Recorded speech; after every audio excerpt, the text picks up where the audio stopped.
Hello, everybody, and welcome to Music Industry Insights Worldwide, Volume 3. And today I have the amazing Jean-Michel with me. How are you, Jean? Hi, good. I'm trying to fight this cold, but I'm good. Oh, bless you. And thank you so much for taking the time to come and speak to me on the show today. Really appreciate your time. I love it. It's been great meeting you in July, and I'm glad that we can have this talk and show that there's no Brexit among professionals.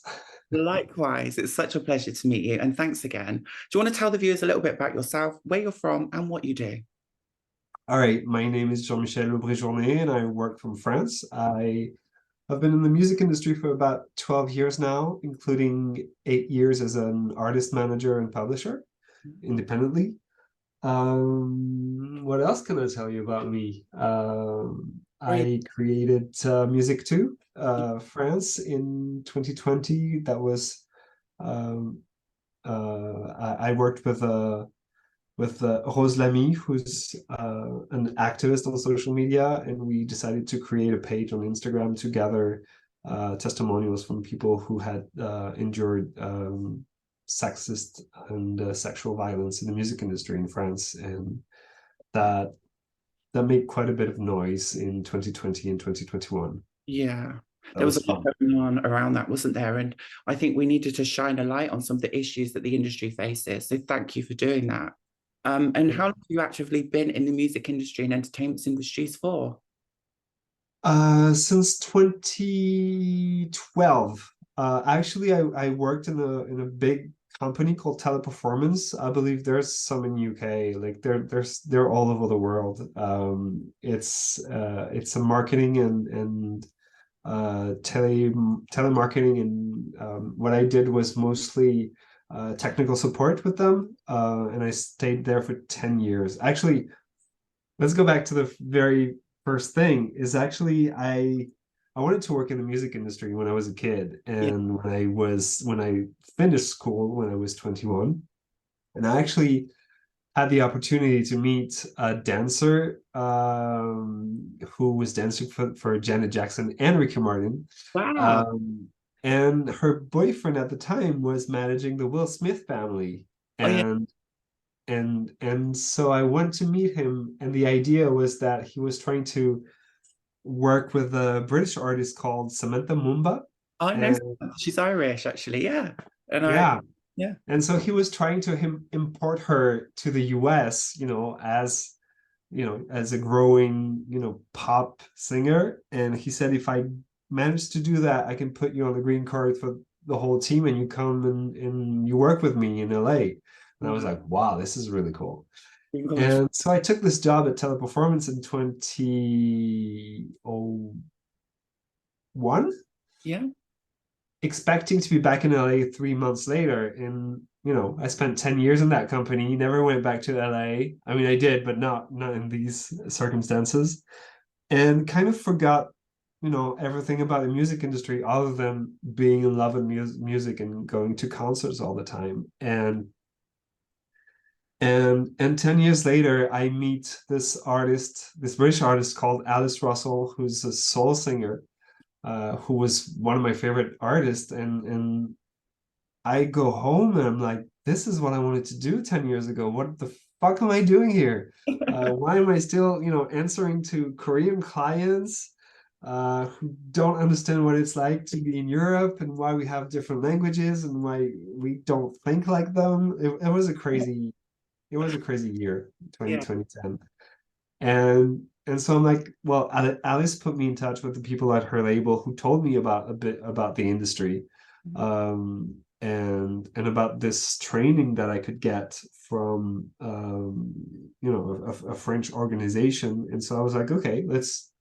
I took a I took a lawyer to represent me with my job and to negotiate my leaving, because they actually wanted me to leave, Okay. which was perfect. And I started enrolling in this new training, and to have a new diploma on the subject of managing being a manager in the Music the industry. music industry. And so that was 2011, 2012. And then I got my first internship, worked with Alice in France for the release of her latest album, which was called To Dust. And it was in, 2013, like 10 years ago. Yeah. Then she had 2 kids and she's about to release a new album since that. So it's been like a hiatus for her. Yeah. And then went on to work in a record label as the only employee there, and I released about 11 albums within 2 years and a half. Wow. I wanted to be on my own, actually. One of the artists in the label was like, "Oh, I can't work with my manager anymore. Are you ready for it?" Because it was a running gag that I was the true manager and the other was just waiting for the money to drop, which in the first years is not the first thing that happens. And so I became her manager, left the label. I didn't know that my boss would leave the label as well, so she got she became label-less. So we had to like do her new album together as a self-production, so which was fine because it's exactly what I've been doing for two and a half years. So I was like, let's go, let's do this. Yeah. And so since that I've managed about 6 or 7 artists so far in these past 8 years. And right now I'm managing an artist called YADAM, who's from Venezuela, lives in Paris. Lovely. And I just got back from Colombia and Madrid and Barcelona, where we had really, really cool shows. And he's going back to Venezuela actually for his very first show. That's going to be a big festival in December. So it's great. Yeah, well done. And just touching on some of the stuff that we've already talked about, your musical education, when did you start that? And how old were you when you started your musical education? I couldn't say I had a musical education. Like I've always loved music. I remember having, I don't know if you probably had that in England, in the UK. We had something called mange disque. It's like it literally eats the disc. So it's like, the 7-inch that goes into this box and plays the 7-inch. I don't know how you call that in English, if there's a special word, but it's like a tiny record player for kids. Yeah, they're little mini ones, aren't they? I know which ones you're on about, but I haven't seen one of those for years, funnily enough. Yeah. And so that's one of my first memories ever is being upstairs in the attic with a bowl of cherries and having 3 7-inches that I would play over and over again, B side, A side. That was one of my first memories, and one that I don't remember but my mom told me is that I wanted to be a drummer in the how do you call that? The people that walk the street and like bang. Like a parade, in a parade. Yeah. Yeah. And so I saw this parade with the majorette. I don't know how you say that. And they're playing the drums and playing the trumpets, and yeah, it's amazing. And the girls, baton girls and everything. Yeah. And I told my mom I want that. And I was 3 years old. And so she bought me a tiny plastic one when I was a kid. And I was like, and apparently I threw a fit. And I was like, this is not the drum I wanted. It doesn't sound like it. And I banged on it and I showed it was plastic and I broke it. And that's literally my musical education. It stopped right there. Like I think my parents got scared of like pushing me towards a musical education because I was so, I don't know. That drum story kind of like tells everything.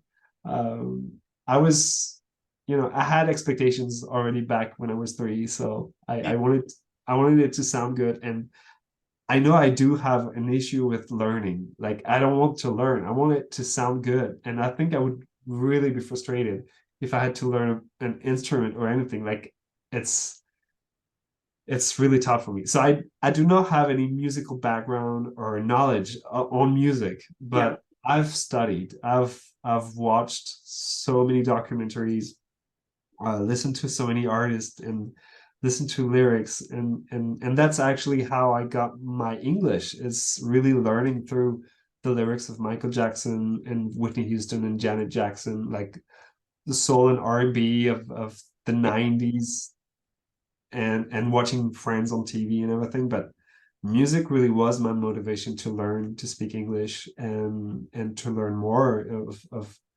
how do you make a good show, how do you make good music, what taps into your emotions. And I think as a queer kid, I think a lot of us, you know, recognize that it kind of saves your life at some point, you know, to have to look up to artists, to, you know, want to know what's the next album of your favorite artist. That kind of saved me at some point, because, you know, we all go through bullying and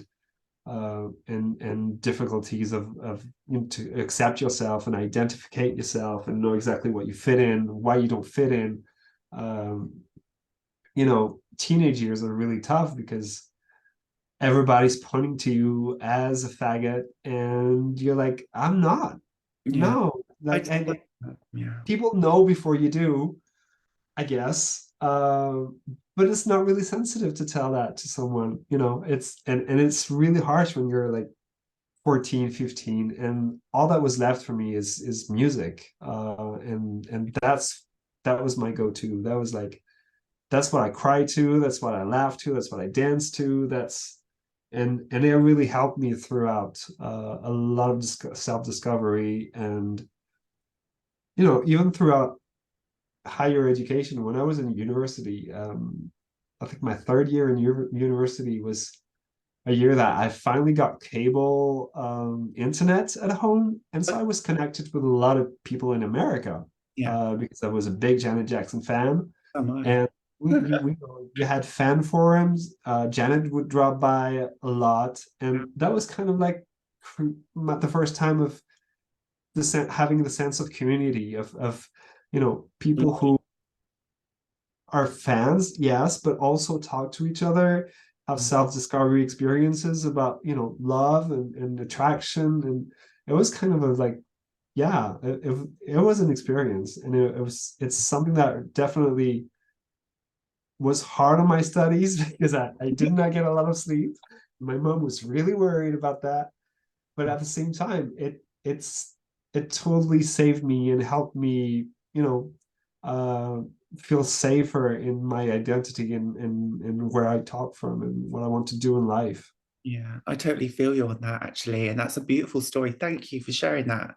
That's so kind. Can I just ask you what kind of challenges and barriers, obviously being from the LGBT community and having to work in the industry, what kind of challenges and barriers have you had to face and overcome just to be where you are today? It's a hard one. Okay, it's funny because in my previous job at Teleperformance, I never came out. Okay.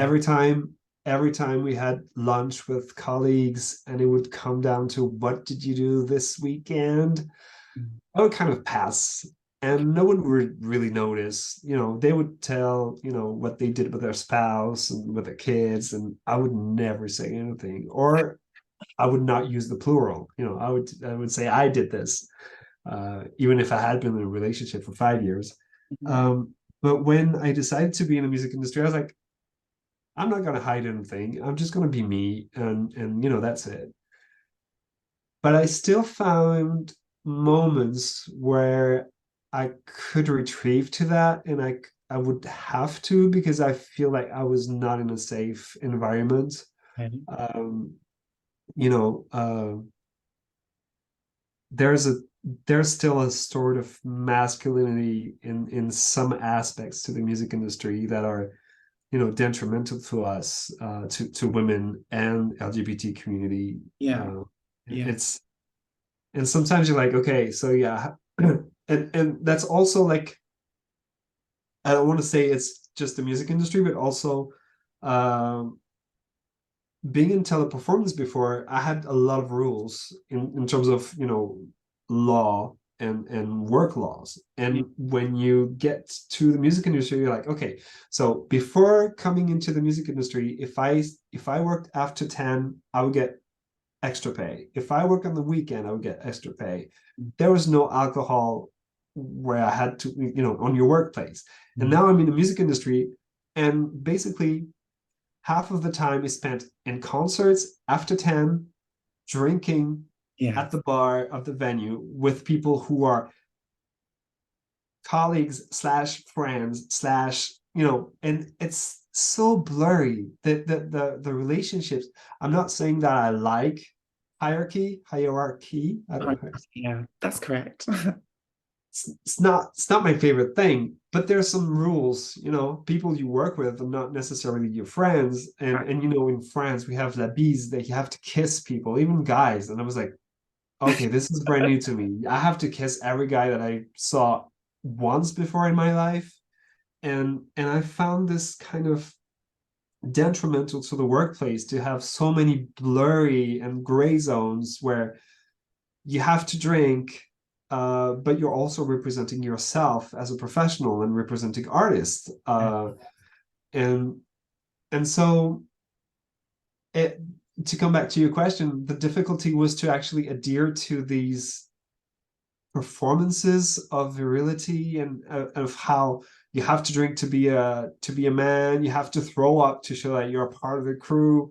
And I never really did that because I had that training within teleperformance, and that alcohol in the workplace do really terrible things, and Yeah. that's not how I want to represent myself. And I Yeah. also remember one of the first shows that I did with Alice Russell in France was at 4 p.m. in the afternoon, and her booking agent came in already drunk at the festival. I'm like, this is not how you should represent the artist. You're the booking agent. You're representing the artist. Yeah. And I you know, I told myself I'm never going to be that. I'm not.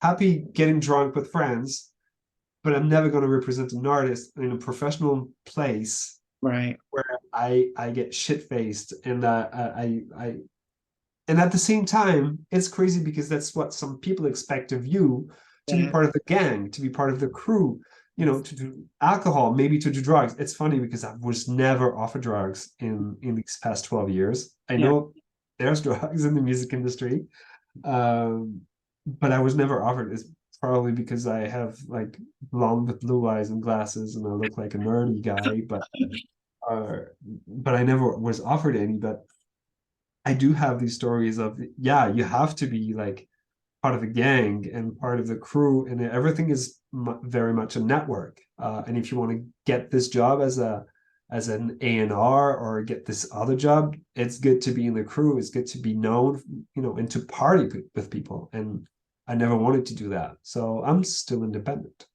That's really interesting you say that as well, because I can really relate to that. And I think it's about separating business from pleasure.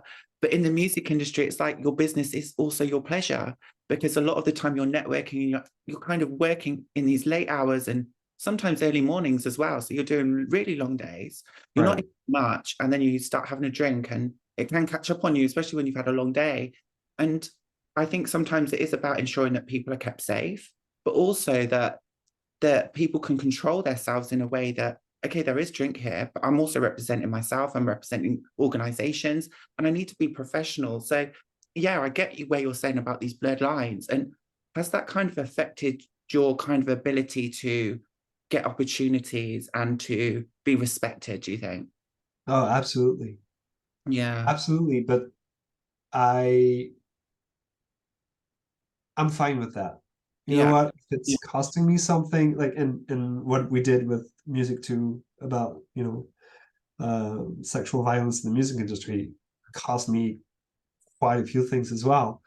But you know, when I left teleperformance, I was like, okay, I'm going to work in the music industry, and I'm not going to make any more concessions about what I want to do, who I want to be, and I'm not going to excuse myself for being this or that, which Yeah. is often quite tough.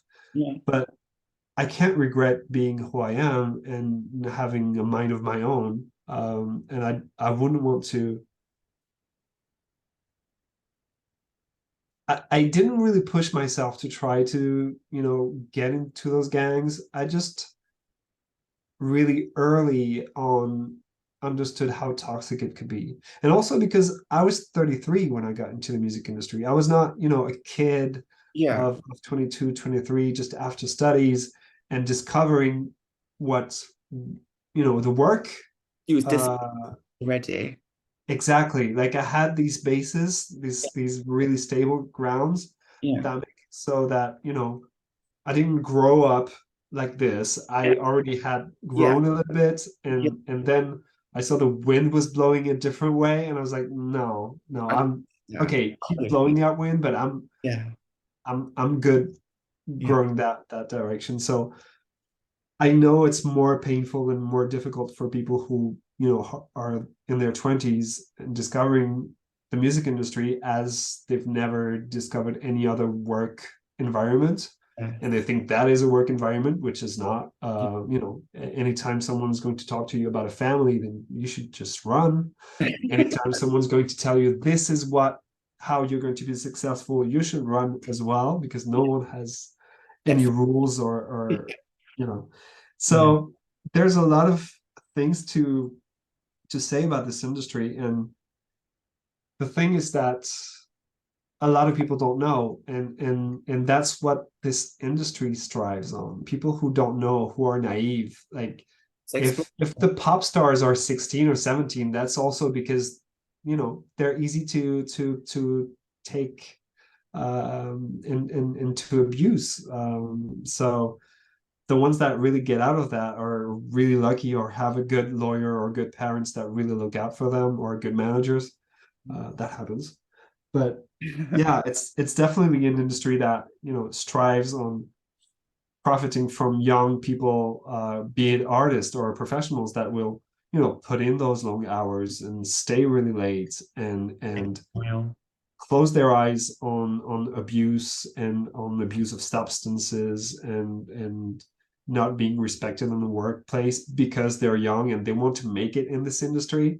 mm, And I had that same drive coming into the music industry because that was my childhood dream. yeah. But there's some things I was not ready to compromise for, and I know it did.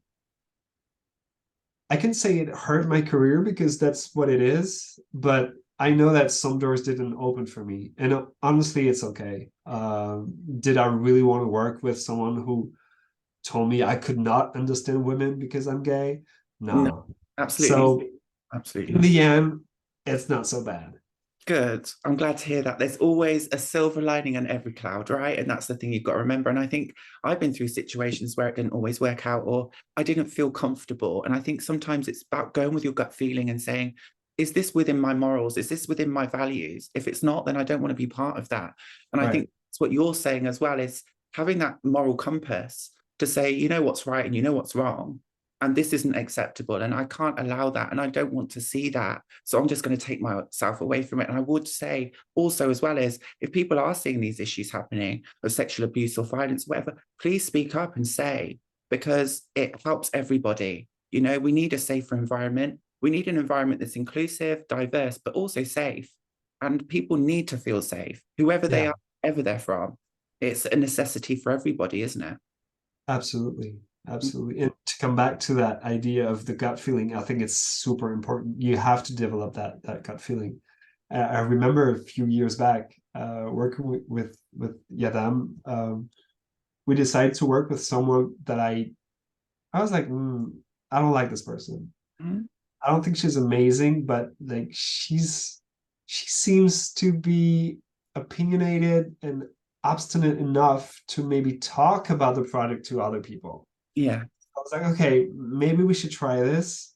And in the end, it didn't really work out. yeah. It's With trust gut your feeling was there, and I went against the gut feeling, knowing that maybe her flaws would be qualities in the work that I was asking of her. But in the end, no, it did backfire, and it didn't work out. So we've all done. always trust the gut feeling. Yeah. And I wanted to talk also, you said mixing business with pleasure. Mm. Um, I've noticed how much pleasure I've lost Same, being in the music industry, same actually. because when you turn into this professional in the music industry, you don't see a show the same way. You have a more critique and more, when I go see some amazing artists that I like, I'm going to focus on the sound. I'm going to be like, why is the sound engineer is not doing this? Why is the artist saying this? why is the set list in this order, what's happening on stage, why, you know, and it's like, it kind of cuts you off the pleasure of discovering and just enjoying a show. So I've really turned more into theater, musical theater, and seeing other things than just music on stage, because otherwise there's no renewal of the creative part. You know, seeing a concert on stage is nothing, there's nothing more boring sometimes. Like, I would say 90% of the shows you're going to see, you know, you have the drummer on the back, you have the bass player and guitar player and the singer in the center. There's Exactly. nothing particularly crazy with the lights or with the staging. And Not- so Mm, I like to bring in more ideas from theater, musical theater, mm, and dance also. And I'm trying to find the pleasure again and trying to completely disconnect from my work and going to see artists that I really, really love. yeah. Which is tough sometimes. I mean, I went to see a band that I love 5 days ago, Yeah. and the venue sounded like crap. And I was like, I'm not having fun. I want to go Business mind. home. And you see, you've got to switch off from the business and just be you sometimes. And I suppose you're always thinking in your business mind, okay, this could sound better, this could be better, they could do this. And I'm like that as Exactly. well, quite a lot. And I think when you're creative and you're used to being in that environment, that's just the way your mind, that's the way your mind's trained to be, isn't it? And I think Yeah. trained Yeah. that way, you can't get it out. But I Yeah. think it's important to find other creative forces and expressions that are going to get you back to you know, your emotions as well, because I'm kind of robotic now. When I'm with my artist and they're doing an amazing show, I'm like, yeah, that was good, and then start with the criticism. Yeah, but I think this is all about evolving and feedback, and nothing can ever be perfect. You can always There's always room for an improvement, isn't there? And I think Yeah, the thing as well, like we're always evolving, we're always growing, we can always be better than what we are. And I think that's a really nice thing as well, that we're constantly growing. And I think it's just about going with that, but just making sure that we look after ourselves at the same time and have that. absolutely. Yeah. So what are your kind of thoughts and feelings on equality, diversity, inclusion at the moment in France in the music industry? Woo. Big question. It is because I'm still failing to see initiatives. You know, a few months back, I was seeing a lot of posts on LinkedIn about, you know, the UK diversity and inclusion manager for Warner Music, or in the US for Sony Music and everything. And the majors here, they don't really have that. They don't have, you know, a diversity and inclusion and equality officer. We have HR, you know, um, um, directions, but there's no real incentive to do that. Um, Ethnicity is a big subject in France as well, because we're not supposed to do, you know, Yeah. to get data and know exactly how many Black, Asians, or Arabic, or, you know, non-Caucasian people work in the music industry. So we have no clue. I was shocked, and when I found that out, I did not know that until Strasbourg, actually. Yeah. And so that's a subject that's starting to brew within the CNM, which is the Center for Music, National Center for Music in France. So they're starting to have this conversation, but I'm seeing a lot of initiatives for women, Okay. Yeah. sometimes for women and Gender diversity. non-binary people, and sometimes for gender diversity. Yeah. But these are like initiatives created in some way that are promoting women and helping them, you know, achieve a certain level of legitimacy, I would say.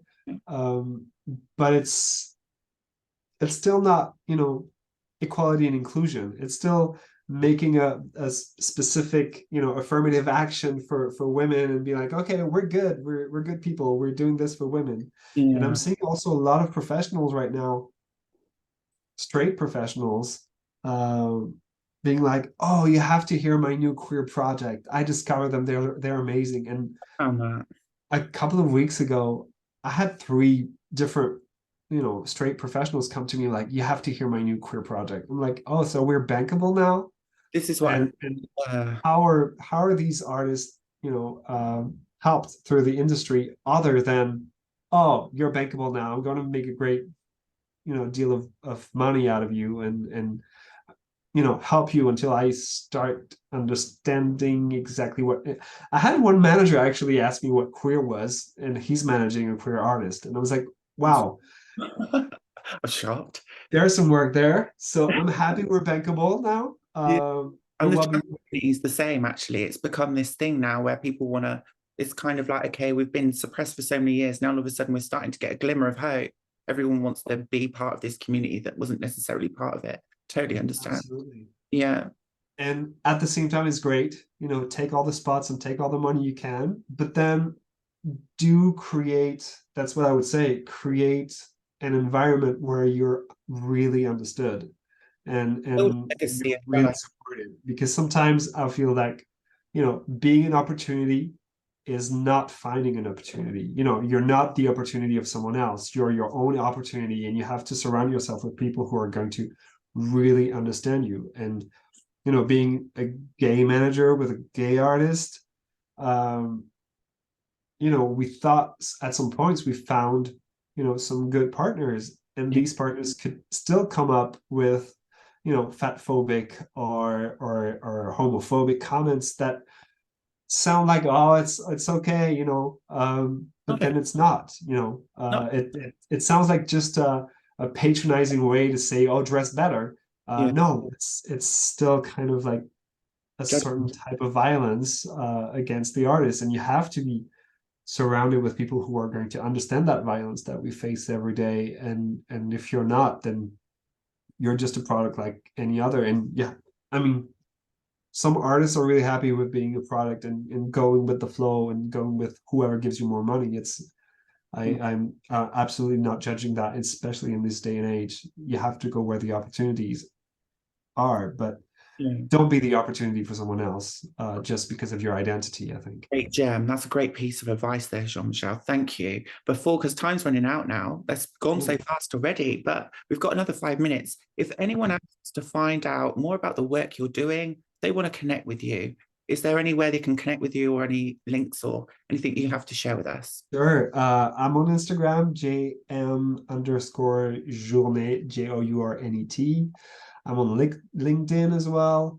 Um, that's pretty easy. And there's the link tree as well. So it's super easy to find me. I have 4 names. Okay, Jean-Michel Aubry Journet. It's pretty easy to find me. leave them all in the description below. So if anyone else wants to contact you, feel free to contact Jean-Michel directly. Yeah, absolutely. And thank you. Have you got any major successes and wins up to date that you'd like to share with the audience before we go?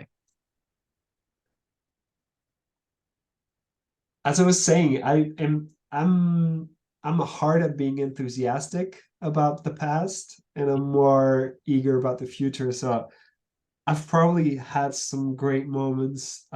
Definitely working on this project for Music 2, and getting 300 testimonials and working with journalists and making this subject, this Me Too in the music industry subject, pop up in French media was definitely a great thing for me, even though, at the time we were mostly anonymous. Yeah, So it's not like I became a big star because of that. And it's fine. It's all about, the purpose and why we do this. And we're exactly. doing this for the victims. And I know this is still a subject for the industry. And on a more personal level, yeah, I think I've grown so much from the guy who really wanted to work with Alice Russell 10 years ago. And, I haven't made it. I wouldn't say I haven't made it in this industry because I'm still here, but I'm still struggling like a lot of us, financially and in terms of networks and in terms of, gratitude and reciprocity and everything. Yeah. Oh, I'm there. But um, I think my greatest achievement is always to have respected the artists that I've worked with. I've it's really important for me, and working with YADAM for the past 6 years now, and seeing him grow from the kid he was 19 when I met him. He hadn't written a song, and now we just released his first album, and He's a very prolific artist, a very respectful artist. He knows what he wants, and I've given him, you know, this opportunity to be himself and to express himself as much as possible, despite anything that any partner could say. You know, I was like, okay, this is your career, you're driving it. Just what do you want to say? Who do you want to talk to? And we don't care about the rest, you know. And Lovely. it's definitely like seeing people grow and helping them grow into the artist that they're going to be is definitely something that I've been super proud of. Yeah. Well done. And thank you so much. I really appreciate your time today. Thanks for having me. It's great catching up and seeing how much you're doing on that side of Thank you. the sea. It definitely we have so much to work on in this French music industry, and so I hope like a lot of people get inspired by what you guys are doing, and you know, hopefully there can be like a big European meeting of all of us.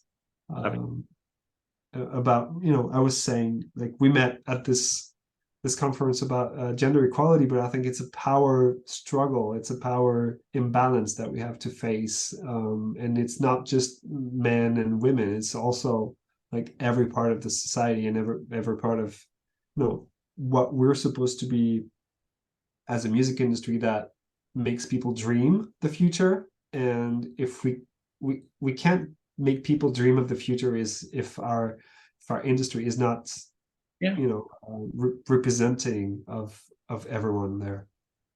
That's great. Thank you so much. Thank you again. You're welcome. Thanks. Talk to you soon. Yes. Bye. Where's this one going now? Oh, gotta find the it does this. Yeah. It's on me sometimes. Here we go.